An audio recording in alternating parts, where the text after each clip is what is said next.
laboratory analysis. It is a laboratory analysis in which some portion of the suspicious tissue is taken out through surgery, and then that suspicious tissue is analyzed in the laboratory. So this is completely invasive procedure, though it is not a big surgeries. There is nothing like that, but only a small tissue is taken invasively, and then that is analyzed in the laboratory. But obviously, it is inconvenient because some tissue has to be taken out from the suspicious area. Inconvenient for both patients and medical experts. And there sometimes there are some minor infections. It can cause minor infections and continuous bleeding. If your CBC and platelets are very, like for example, platelets are very down to bleed. Sometimes continuous bleeding is there. Okay, and obviously there are chances of infection. And sometimes what happens, because a very small tissue is taken, a very small tissue is taken. So sometimes there is, if the result is doubtful or not confirmed, this process is repeated 2 or 3 times. So the process becomes costly also, invasive also. So that's why the solution is computer aided diagnosis. This is the another reason. Means there were some problems with imaging techniques, so also CAD can help, and then there are some problems with pathological procedures that also can mm, that also can be solved by computer aided systems, CAD systems. So as I told you that computer aided systems or CAD systems can reduce the number of unnecessary biopsies, because you're doing biopsy, sometimes 3 or 4 times. So let biopsy be done one time and let us analyze using computers also. Maybe together a conclusion can be reached.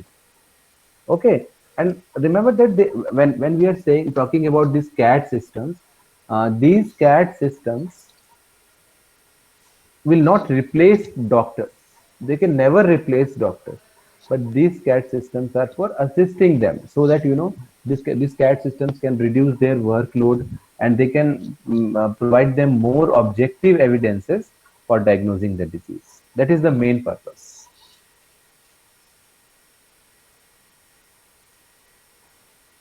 It can improve the inter-reader and intra-reader variability. It can improve the inter-reader and intra-reader variability. As I told you that there is, in a normal situations, two clinical experts may have different opinion. So that is one thing. And sometimes what happens, even if you go to the same clinician, say after 6 months, it may have slightly different opinion. That is called inter-reader and intra-reader variability. Variability among the same person and variability among the different persons. That is inter-reader and intra-reader variability. And obviously the CAD system can provide second opinion, and it can reduce the healthcare costs also by reducing the chance multiple biopsies. So these are the advantages of CAD systems, and this is the basic layout of CAD systems, which is related to the diagram which we saw earlier, which was for general image processing. But still, I have taken it here because to be more specific about classification or CAD systems, computer aided diagnosis systems. So first is the data, then pre-processing, which we have already seen. Then we have feature extraction. Now we are talking about images, mammogram images, ultrasound images. In this particular following slides, we'll see about ultrasound images. What can be the features? In the examples of flowers, we saw that petal length can be the feature, petal width can be the features. These can be the features for differentiation of flowers. But here, I want to find some features which can differentiate that whether the tumor is malignant, that is cancerous, or benign, that is non-cancerous. Okay. Next is feature. So this step is feature extraction. Feature extraction means we have to extract features. We'll come to this in the next slide. What can be the features? Okay. Then feature normalization. What is feature normalization is, suppose I am calculating say two features. One is petal length. Just I'm taking just assumption, okay? This may not be actual. Petal length, and the other is say petal width. And petal length is say 10 centimeters or something, and petal width is say only zero point 0.5 centimeters. The range of petal length is 10 centimeters to 12 centimeters. This is the range, and for petal width is a zero point 0.5 to 1.5 centimeters. So the dynamic range of petal length is much higher than the petal width. In machine learning, in machine learning, the features with larger dynamic range may suppress the features with lower dynamic range. Ultimately, where these features will go? These features will go to the classifier model, machine learning model. And what machine learning models do? They do mathematical calculations. They do some addition, multiplication, summation, and those things. So when the values are very large, the values with large range may suppress the values with lower range, and the classifier may give a biased decision because of this larger dynamic range, the features with larger dynamic range values. So that's why feature normalization is also done. Feature normalization means bringing all the features in a similar range. Similar range means all the features in the range of 0 to 1 or -1 to 1. There are different normalization techniques which can be used to do this. And then there is the next step is feature selection. The next step is feature selection. I have extracted say 400 features. 400 features. All these features may not be important. All these features may not be important. Some features may be redundant. Like for example, if I want to um, train a classification model for orange and mango, okay, or on the basis of color. So sometimes their color may be almost similar to each other, nearly orange or nearly yellow. So that feature may not be always good to classify them. Okay, so that's why some features uh, may be redundant, which do not carry any useful information to differentiate the two objects. Obviously, we can see manual analysis is not possible because there are 400 features, and if there are say 500 samples, so for 500 samples if you are extracting 400 features, so much manual analysis to see which features are significant, which features are not significant, that is very difficult. So that's why the next step is feature selection. Feature selection is done to reduce the number of features, and not actually to reduce, to get the most significant features and to remove the redundant features. And finally, the selected features are given to classifier model, and classifier model will then say, then do the diagnosis that whether the test is positive or negative, or rather we can say whether it is cancerous or whether it is not cancerous, or whatever problem you have chosen, whether it is belonging to one class or whether it is belonging to another class. And there can be two classes, three classes, four classes, that is also possible. That was one diagram. This diagram is also similar to that, but it is summarizing some common techniques which are used in these areas. Because it's not possible to discuss all the techniques. This is just a summary that whenever you conduct such study, what should be the general process. The first, as we all have seen, is image acquisition and pre-processing. Image acquisition and pre-processing. That's all we know. Then we have feature extraction. We can extract, multiple features. After that, this next thing done is normality test. It should be done actually. Many people don't do it, but it should be done. Why? I'll tell you. Suppose you want to study, you know, that how, you want to do some study on, say, asthma patients. You know, you want to record some signals from their chest, maybe sounds, and you want to conduct a disease. You want to conduct a study to find, to develop a model, some machine learning model which can differentiate normal sounds with from sounds, asthma sounds. You want to do that kind of study.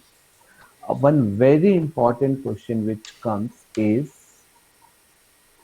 how much samples I should collect. How much samples I should collect. What should be the size of data? Whether I should take 500, whether I should take 1000, whether I should take 300. What should be size of my data? What should be size of my data? That is very important. So the answer to this question is that there is no general rule. You know, there is no general rule to determine what should be the size of data, but there is one technique to justify it. Whatever data you have taken, there is one technique. You should take that much minimum data, and then you can justify it. I'm going to tell you about that technique. Okay, and that is the first important thing. Second important thing is you have extracted some features. You have extracted some features, and then you did some study and you said, no, my features are very good. They can easily classify one normal people from the diseased people. But simply by, you know, some doing some machine learning or something, you can, if you say like that, that is not justified. You have to do some statistical analysis to prove that. So whatever I just said in the last 3-4 minutes, that is actually done through what? That is actually done through two steps. Two steps. One is normality test, and other is statistical significance analysis. Okay, this is done to analyze the features, whether they are significant or not. As I told you that we need to go for feature selection. For feature selection, we need to go for what? Feature selection. So for feature selection, sometimes we use statistical significance analysis, and sometimes we use some feature selection criterias. Two ways are there. Criterias. I'm talking about this one at present, statistical significance analysis. What we do is you extract the features, you first conduct a normality test. Normality test is done to know that whether my data is uniformly distributed or not. Like you want to work on asthma. Okay, I missed one point. You want to work on asthma. So how much data you should collect? How much samples you should collect? The answer to this question is dependent on two factors. One is the first factor is total population of Chhattisgarh, because I want to conduct this study in Chhattisgarh. You know, for Chhattisgarh, not in only, in also and for also. So total population of Chhattisgarh. And then what is the incidence of asthma in Chhattisgarh? Maybe, you know, 5% or whatever. These two parameters are required to calculate the number of samples. And then there is a formula in Google. You can easily type, if in Google you can type sample size calculation, sample size calculator.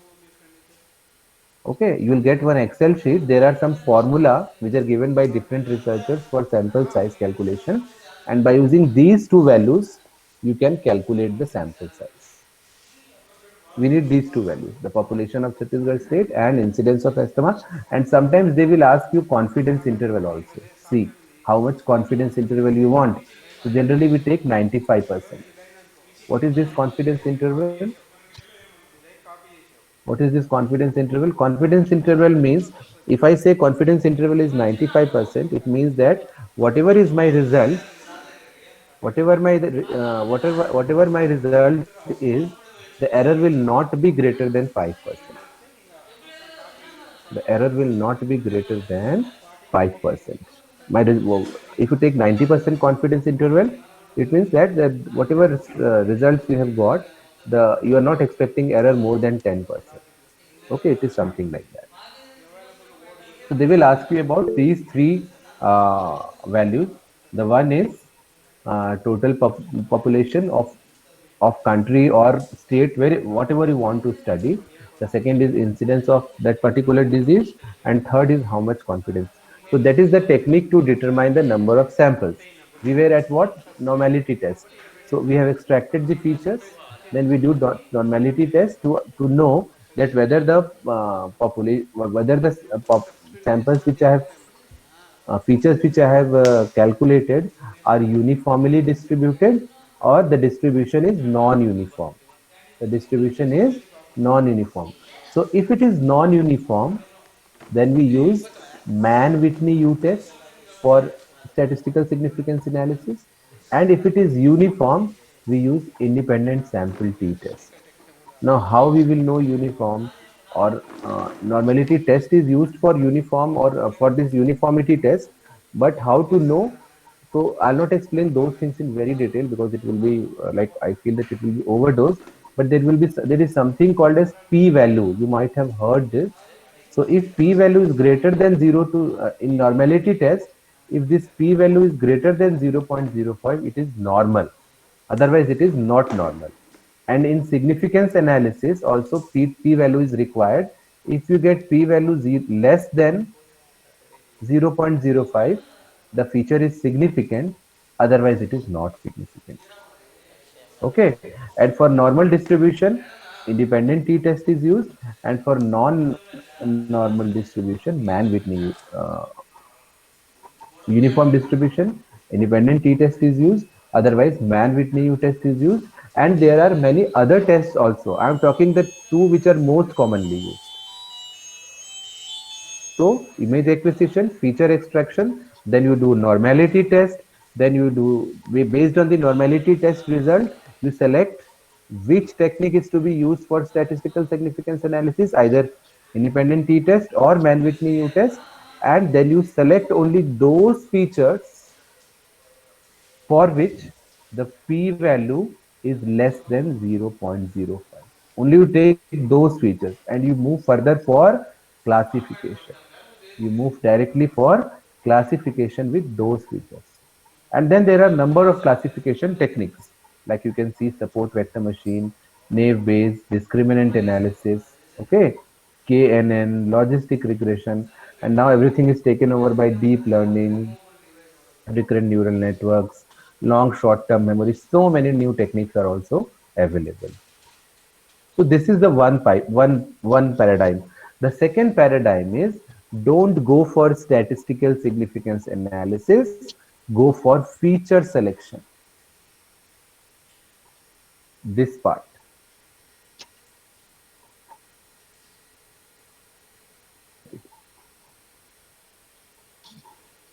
This second part. Go for feature selection techniques.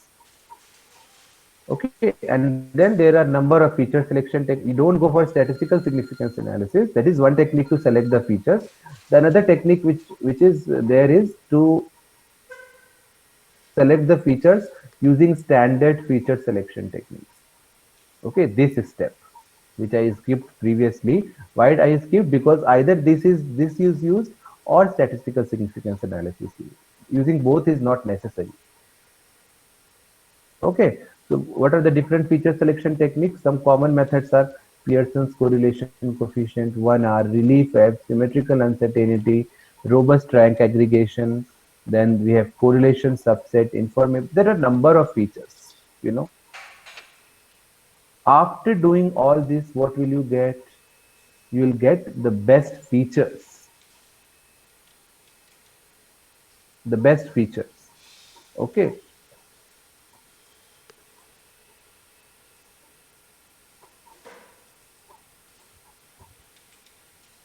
Best features means I started with F1, F2, say F100, 100 features from 200 images. I had 200 images, okay, 100 benign images which are not dangerous, and 100 cancer images which are called malignant images, M. So I have 200 images. From each image, I have extracted 100 features. So what is my total size of data? 200 into 100. But now because I have reduced this feature to say 30, now my data size is 200 into 30. So that's why feature selection is also important to reduce the dimension of the data so that computational complexity can be reduced. Computational, uh, because computational facilities may not be available everywhere, and particularly in image processing, lot of computational resources are required because the image size is already big. That's why this feature selection is also important to go solve the computational problems. Okay, and then we finally go for classification. We have reduced the feature. Okay, now go for machine learning. As I told you, once the features are reduced, now we can go for this part. Once the features are reduced, we can go for this part, that is training of the whatever machine learning model you have choose. For example, whatever machine learning model you have chosen, for example, say naive Bayes, SVM, KNN, artificial neural network, any machine learning model you have chosen, you have to train that machine learning model. There are two parts in machine learning. One is called as training, other is called as testing. Okay, training means what? You have your data. Just now we had how many data? 200. In the previous example, we had 200 data. Okay, and out of this two, and how many features? 30. We reduced 30 features. So out of this 200 samples, see, these are called samples. Okay, so out of these 200 samples, I can use some portion for training and some portion for testing. So this side is training and this side is testing. So once the features are once so out of these 200 samples, I will use some portion, generally 67% or 70% for training. And after training, now I have received the trained machine learning model. Trained machine learning model. I hope you all are aware. Means obviously I'm not discussing this in detail, but training means what? Training basically means that I want my classification model to learn from the training samples. I'm giving him some examples. Out of 200, you are giving 70%. You are giving 70% of the sample to the model to learn. It learn from this, and then from the remaining 30% you are testing. So once the trained model is available, this side now we have trained model. So this trained model, this online classification is actually from the trained model. This trained model can now be used to test new cases. New cases means either the remaining 30% cases here, and along with the 30%, even we can use some new data. Even we can use some new data, and that new data can be by extracting only those 30 features. We'll extract only those 30, not all 100. We'll extract those 30 features, and then we'll test whether this, with the help of these 30 features, the model can classify benign or malignant or not, whether the classification is correct or not.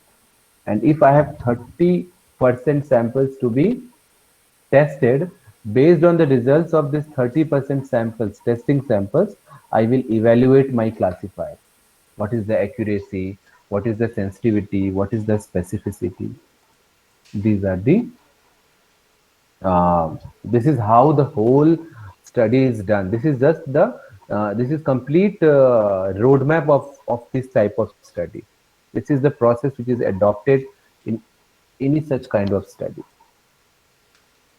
Okay, I will not discuss this part. I'll give you the slides. It is just a theoretical part. Okay. As I told you that after pre-processing, the next step is what? Feature extraction. So because we were talking about ultrasound images, okay, so what kind of features should be extracted? Don't assume anything in any of your studies. Try to find out the reasons that what features would be important. Okay, so now see this particular slide. In this, these are the different shapes which the tumor can have. Okay, in the first case, this is a round shape. This is the round and oval. A and B are round, and one is round, other is oval. So round and oval shaped tumors are not very dangerous. If you go to the literature, you will find that round and oval shaped tumors are not very dangerous. So what is dangerous? Ill-defined shape. See, this is not dangerous. This is like looking like a oval. This is looking like a round circular.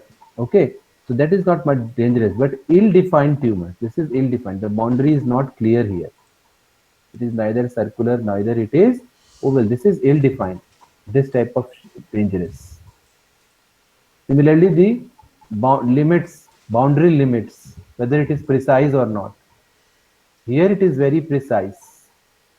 Here it is very precise. Here it is partially precise. Okay, and here it is not precise. You cannot find the exact boundary. So if the shape is round or oval, it is more towards benign. If it is ill-defined, it is more towards malignant. Similarly, in the limits, if it is more precise, it is not dangerous, benign.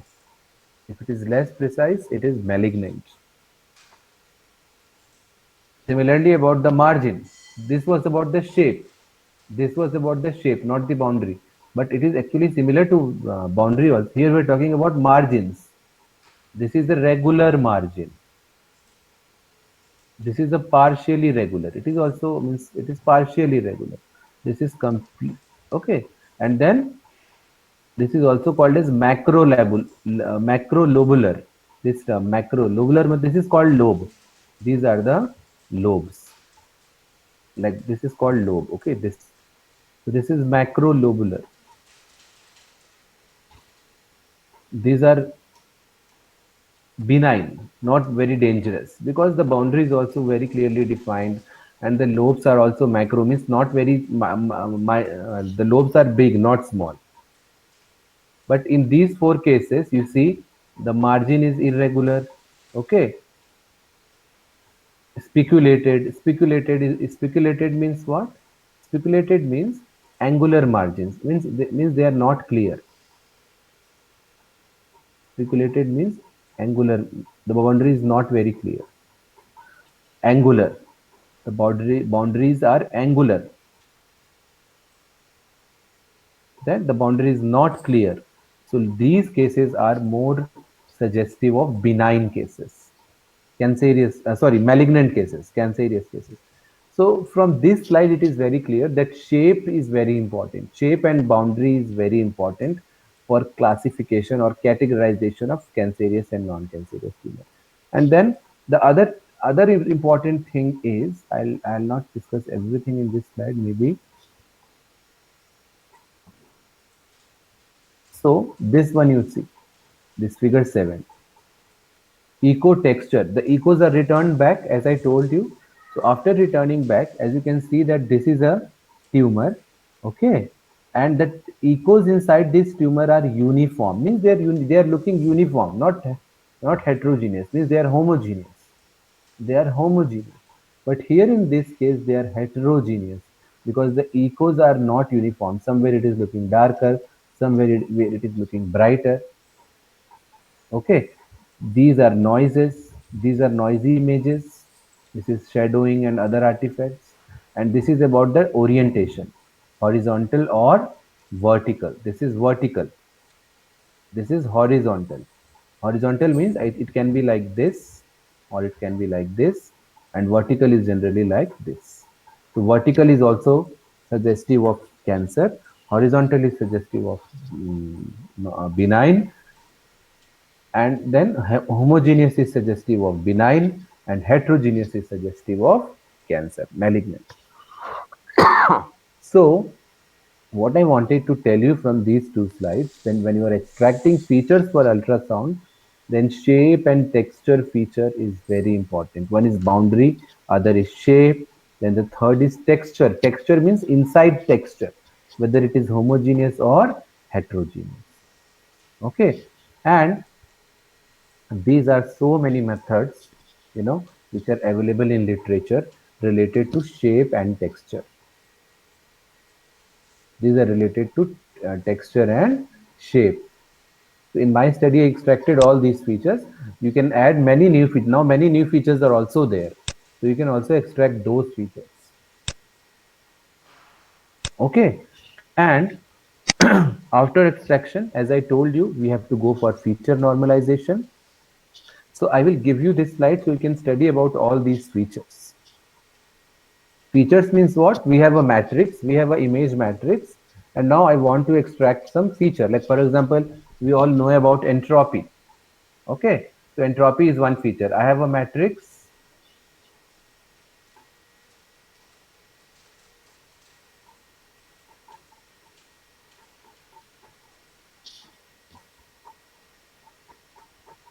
Matrix 2, 3, 5, 6, 7, like that. Okay, 8, 4, 2, 1, 0. This is matrix. I want to find the entropy. So what I'll have to do? First, I'll calculate the probability. P0, how many times 0, how many times 1, how many times 2, and so on. If there are, say, 30 pixels, so how many times 0 is there, 1 is there, 2 is there. And then we know the formula of entropy is minus P log P summation. We'll add all the values, and this formula is used for entropy. This we study in our maybe engineering in information theory and coding in some other subjects.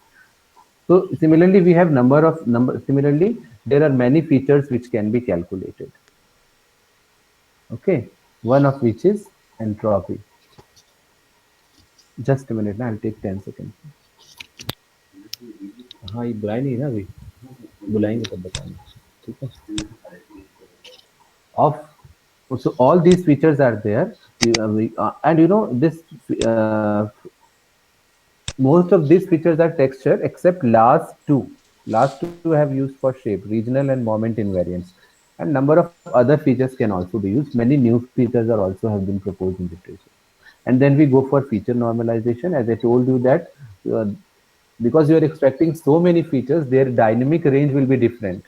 So all should be brought in one range, either from 0 to 1 or -1 to +1. Okay. And then we want to reduce the feature. So we have to go for feature selection. So there are a number of methods for feature selection.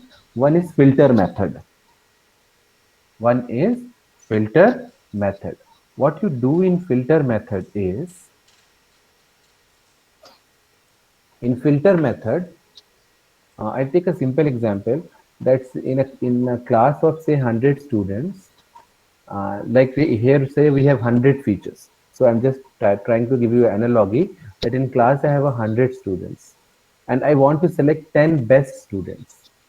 Here I have 100 features. So I want to select only 10 best features. At, okay. Similarly, in a class of 100 students, I want to select 10 best students.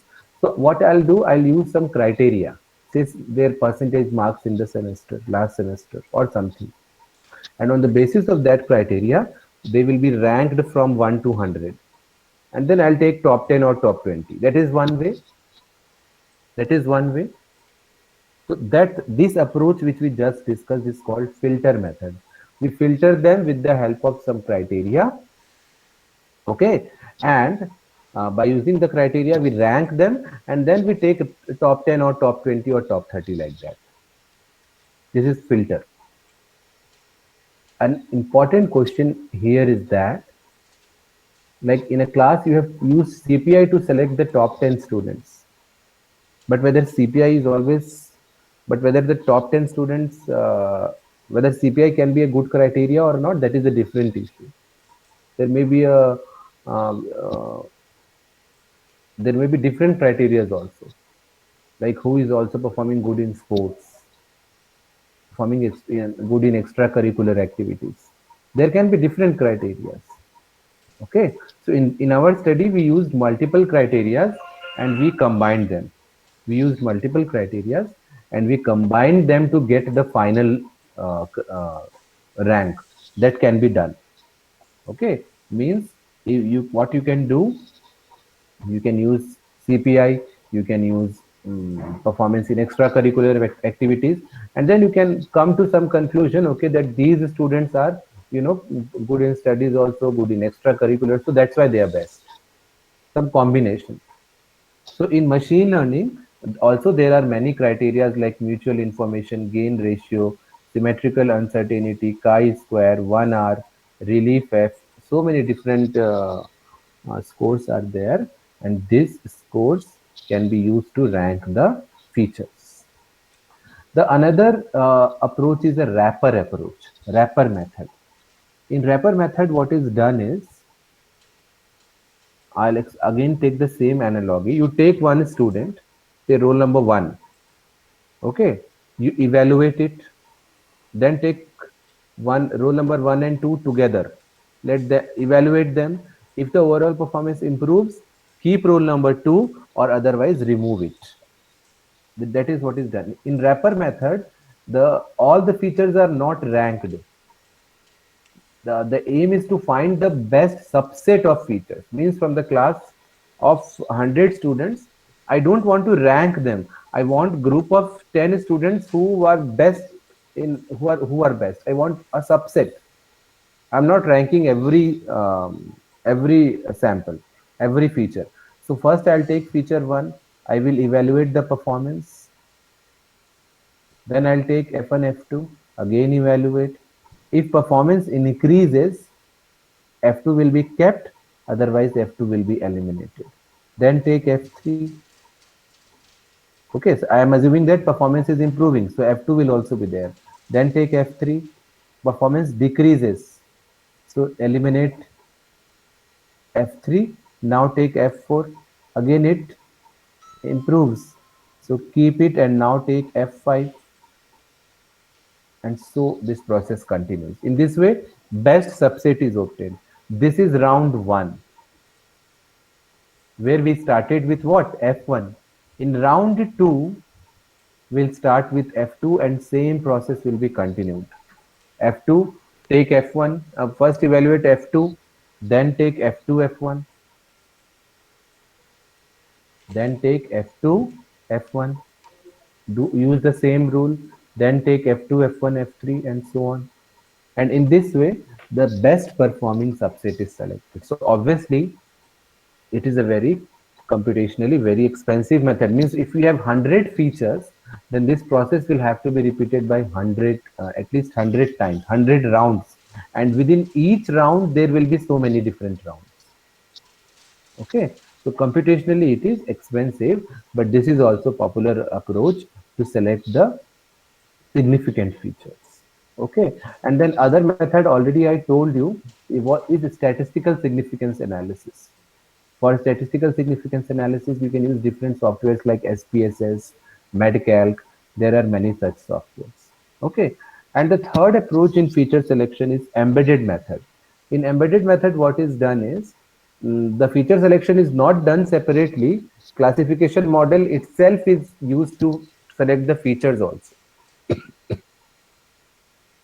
Decision trees, artificial neural networks, support vector machines, they themselves are used to select the features. So that is the third approach. Okay. So as I told you, what is the drawback of current approach? That single criteria may not be sufficient. ranking the students using only single criteria may not be sufficient, may not give me the good results.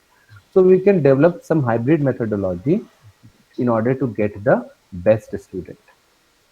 Okay, hybrid methodology means, say, first I rank the students by CPI, then I rank the students by some other technique.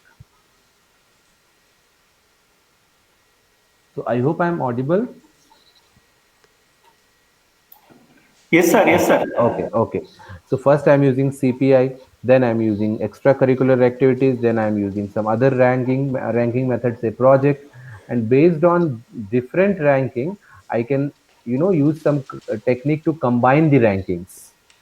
Okay, a student is second in by using CPI, and he's also second in extracurricular. So that may be better from the student who is first in CPI but fifth in extracurricular. So that is what that some kind of logic has to be used to get by using multiple criteria. This is called multi-criteria. Like I used information gain ratio, chi-square, symmetrical uncertainty. So many different criteria were used, and by using all these criteria, we got some ranks. Rank according to IG, rank according to GR, rank according to RFE, all the methods, and then finally, majority voting was done. In this case, majority voting was done. Majority voting simply means what we did is that after getting the ranks, we took only top 30 features. After getting the rank, we took only top 30 in all. Top 30 of IG, top 30 of GR, and then we saw in this top 30 how many times F1 is coming, how many times F2 is coming, and so on. And then we prepared the according to the occurrence, we prepared the scores, and accordingly we selected the best features. Okay, and these were top 10 features. F50, I hope you remember what is this F50. I named all the features, these features, simply as like the first 8 features were first order statistics. So I named it as F1 to F8. The next all features were F9 to F. So that nomenclature is for this. So some these are like F50 was the best feature in according to this method. F50 got the score of 10. F52 got the score of 80, 8. Okay, so in this way, top features are so these were the results. I will not discuss this. Uh, you can read it from the slides, and you can read the associated paper also, which if you want I'll be sending you. Okay, so these are the different feature selection techniques, and finally this was the result of our technique. Okay, in which these 10 features were found best. That is F50, F52. F50 was lost texture, F52 was also lost texture, but they were different. So in this way we did feature selection, and finally we have to go for classification using machine learning. Okay, so in machine learning, already few things I have told you, that what is training, what is testing. Okay, and why machine learning is important, because in machine learning techniques, the computer learns from the given data. That is not in the case of traditional programming. In traditional programming, you develop the program for some specific specific application. If you give the new problem, it will not be able to solve. Like you give the data, you give the program, you get some output. So you design your program like that. It is a specific for some new problem, the solution will not be obtained for new cases. But in machine learning, you give data, you give output, program will be means obviously you write a program, but the parameters of the program are adjusted using learning. Sorry, the parameters of the program are adjusted using learning. That's why it is called machine learning. The final program, the final trained classifier, the final trained classifier is developed using data and the output. You give both, because if you remember, 70% of the samples were given to training. So, but with the help of those training samples, the model is trained and then it is used for testing the new sample. Okay, so what you do, you give the problems and you give the solutions also. So with the help of this problem solution, the model will learn and model will be developed, and then when you give the new problem, model will give you the solution. This is what is called as machine learning. Okay, and why this machine learning is important? Because obviously there is a huge amount of data. It is not possible to manually analyze those data sets. Okay, so what you can do, you can classify it with the help of machine learning technique. Two types of machine learning techniques are there, three types actually, but most commonly two types are used. One is supervised, other is unsupervised. Whatever we discussed till date was where example of supervised learning technique. In supervised learning techniques, we give the problem and solution both to the model to learn. Okay, so here as you can see, the machine learns from the training data and the labels. Labels means the solutions and then make predictions. So in supervised learning, the model is trained with the help of problems and solution. And then after training, it is tested on new problems. That is supervised. But in unsupervised learning, we are not training. We do not train. The model itself, I'll just give you the examples that 1, 2, 3, 4, 5, 6, 7, 8, 9. If in unsupervised learning, I want to categorize this into two categories, small and large. Just I want so when I'm using supervised learning, I'll take one. I'll give one. Then the class is L as S small. Two will S, three is S, four is S, maybe. Okay, and then if I say 5L, 6L, 7L, so these are the outputs, and these outputs will also be given in supervised learning. But in unsupervised learning, what happens that if you give the data and you don't know what is its label. So in clustering, what is done, unsupervised learning is also called as clustering. In clustering, what is done by using some characteristics or some feature, the data is automatically clustered into different groups. This is one group and this is another group. Automatically, the groups are made based on some criteria. Like here, the criteria, like if I here in this particular case, if I solve it by using clustering, so initially what will have to, what is the in the process of clustering, what is done is that initially two clusters are randomly selected. So if I select a cluster 3 and 7, so 1 is closer to 3, so it will come in 3. 2 is closer to 3, it will come in 3. 4 is also closer to it. 5 is also closer to it. And 5 is actually 5 may come in 3 or may come in 7 because difference is 2. And 6, 8, 9 are closer to 7. So in this way, two clusters will be formed. And 5 is fuzzy actually.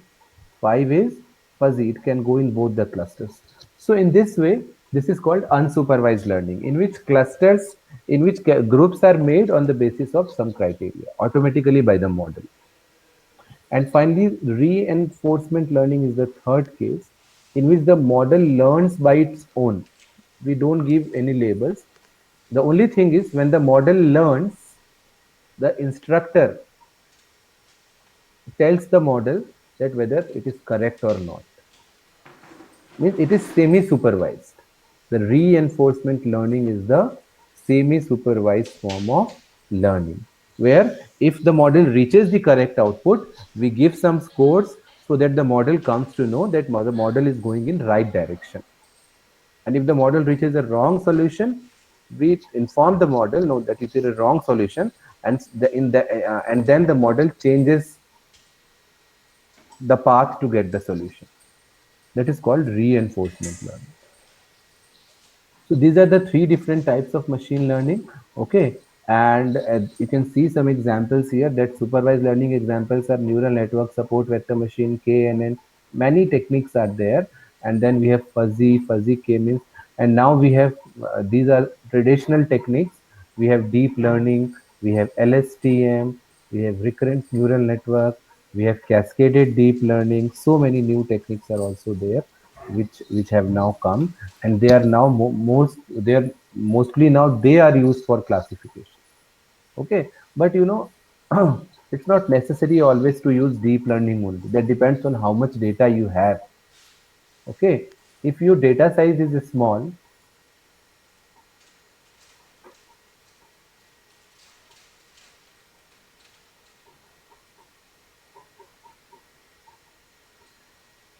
suppose my data size is this much, this is the size of data. Okay, and this is the performance.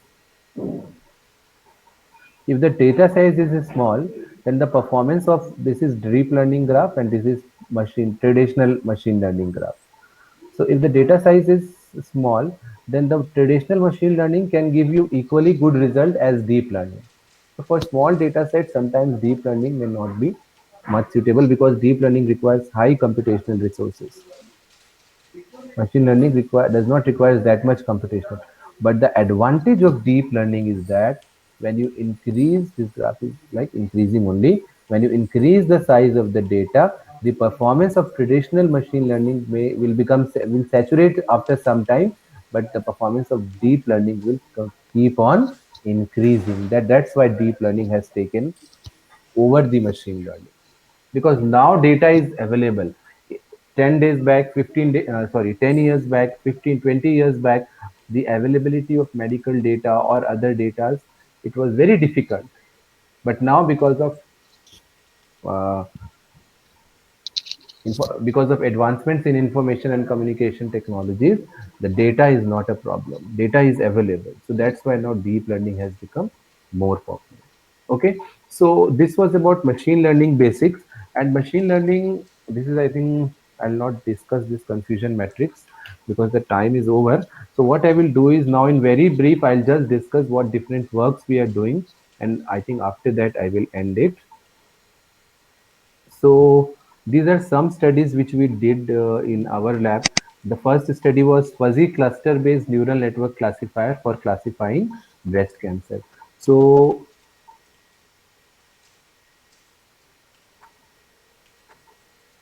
I'll just come to the diagram. I'm trying to come to the diagram. Yeah. So what we did in this technique, you can see now you'll be familiar with few of the things, that this is my data. Okay.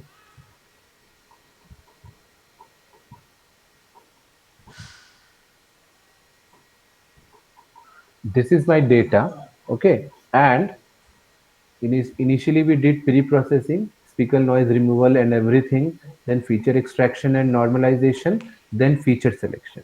Then we splitted the data into training and testing. Now, splitting the data into training and testing itself should be, there are 3, 4 techniques for splitting the data. I have not taken that, but you should note somewhere that k-fold cross validation is the most acceptable technique. Okay. Now, in this study, what we did, we combined the supervised learning and unsupervised learning for classification, which is not usually done. Supervised learning is one and unsupervised learning is one. But in this study, what we did is to improve the quality of the training data, we first did unsupervised and then we did supervised. That was the main thing in this study. So what we did is, see, this is the training data. We applied fuzzy C-means clustering, that is unsupervised method, and the number of clusters were set to 2, 0 and 1, two clusters. So we got two clusters. We got two clusters. Okay. Yeah. See this example.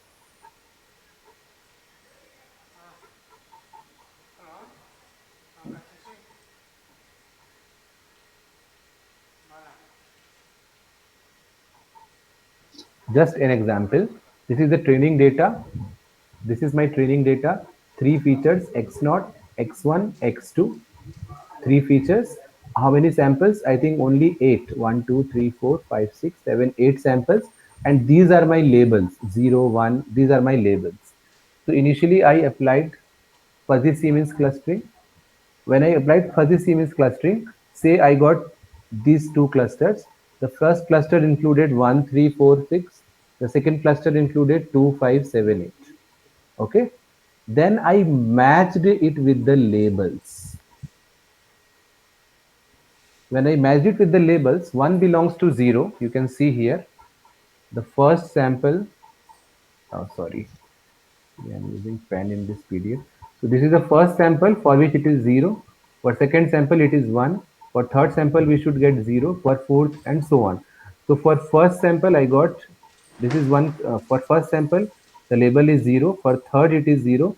For fourth, it is 0. For sixth, it is 1. I took it from this. Similarly, for 2, 5, 7, 8.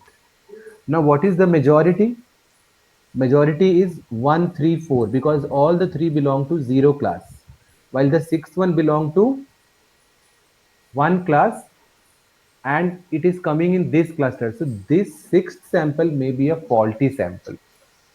1, 3, and 4, they came in one group and they should be in one group also because all of them were actually from 0 group. But sixth should not have been this group because it belongs to 1. So we considered it as a faulty sample. Similarly, here you can see the fifth sample was actually from 0 group and 2, 7, and 8 were actually from first group. So this 5 was considered as faulty sample. And we eliminated these samples from training data.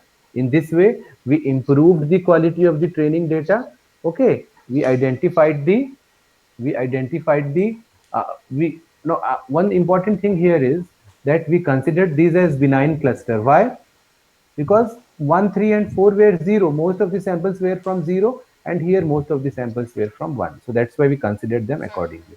And that the doubtful samples 5 and 6 were eliminated, and finally we improved the quality of training data. And after improving the quality of training data, the classifier model was trained. So we used simple neural network model, BPANN, backpropagation artificial neural network. The improved training data was used to train BPANN, and then the test data was used for classification. So in this way, overall, we found that the performance of the classification was improved. Okay. In the second, in this paper, this is also related to breast cancer. In this paper, what we did, integrating radiologist feedback. So we also included one clinician in the whole process for classification because as I told you that CAD systems cannot replace clinicians. They can assist, CAD systems can assist clinicians. So all the steps are same, but in this what we did, in this, just I'm selecting pen. Yeah. So in this, what we did, first the classification was done using backpropagation neural network, and we had a expert opinion also, that is radiologist opinion. If the opinion of CAD system and expert clinician matched, if they matched, then only we consider it as final solution. If they did not match, that is the for mismatched cases, we again used another classifier, and the solution of answer of that classifier or the solution given by that classifier was considered as final solution. You can say that it is kind of majority voting between backpropagation neural network, support vector machine, and the radiologist. Classification by radiologist expertise, classification of by backpropagation neural network, classification by SVM. So the majority voting was done. At least two out of three, two out of three was majority was considered as the final solution. Okay, so first the result of BPANN was considered. If it is matching with radiologist opinion, stop. Otherwise, go for the second screening, SVM. So final SVM result was considered as final solution. Another work which we are doing in my laboratory is on respiratory illness. So we are working on asthma, COPD, okay, and mm, and trying to classify them with the normal subjects. Now, this paper was on only COPD. Now we are also working on asthma versus COPD. So all these are respiratory disorders, and we are using lung sounds to classify them. So there is a electronic stethoscope. That electronic stethoscope is used to record the lung sounds, and from those lung sounds, we are extracting, pre-processing them, feature extraction, classification, and those things are done. And then finally, we are trying to categorize them whether the person belongs to asthma or COPD or healthy. And now in the new study, we are also trying to differentiate between COPD and asthma because COPD and asthma has lot of overlapping. So we are trying to study that overlapping and how that overlapping can be reduced. Okay. There is another study which we conducted on mental illness, that is schizophrenia. Schizophrenia is a mental disorder, and here also it was a EEG based study. By using EEG, we extracted EEG from patients of schizophrenia and from the healthy subjects, and we again applied machine learning and AI techniques to classify the patients of schizophrenia and healthy subjects. And recently, we also did some study on COVID-19 detection using chest X-ray images. This was also accepted. In this, what we did is we tried to first screen that whether the person's chest X-ray is normal or abnormal, and if it is abnormal, whether it is um, COVID or not, because COVID and pneumonia has a lot of overlapping. So all these studies we have done, and we are also doing further in this department. We are doing a lot of studies in neuroscience. We are doing studies on neurodevelopmental disorders in children. So these type of studies we are doing in our laboratory. So I think already time has completed. So please, if you have any questions.